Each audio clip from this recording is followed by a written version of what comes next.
Facebook বা মেসেঞ্জারে 3 বার কবুল বলি, তাতে কি আল্লাহর দরবারে বিয়ে কবুল হয়ে যাবে? এতে কি কোনো গুনাহ আছে? পোলাপান বাদরামি করার জিনিস খুঁজে পাও না? না, অনেক পোলাপান এগুলো করে।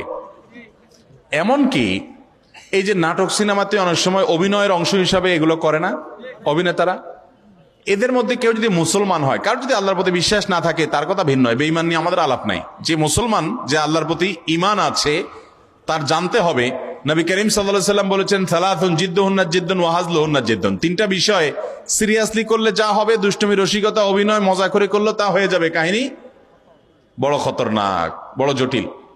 অতএব আপনি দোস্ত দুষ্টামি করে কোনো ক্লাসমেট মেয়েকে বললেন অন্য 2-3 দোস্তের সামনে যে আমি ওরে বিয়ে করলাম, এবং সেও অ্যাডাল্ট, আপনিও অ্যাডাল্ট, দুজন সাক্ষীও আছে। আর বিশেষ করে নাটকে যেটা হয় যে অভিভাবক অনেক সময় থাকে, যদি সত্যিকারের অভিভাবক থাকে, ওখানে তো সব বকওয়াস অভিভাবক।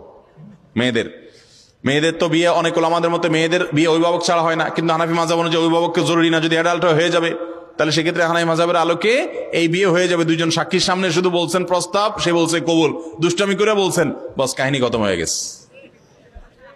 কথা বুঝেন নাই? খুব জটিল একটা বিষয়। ঠিক তালাকের বিষয়টাও এরকম।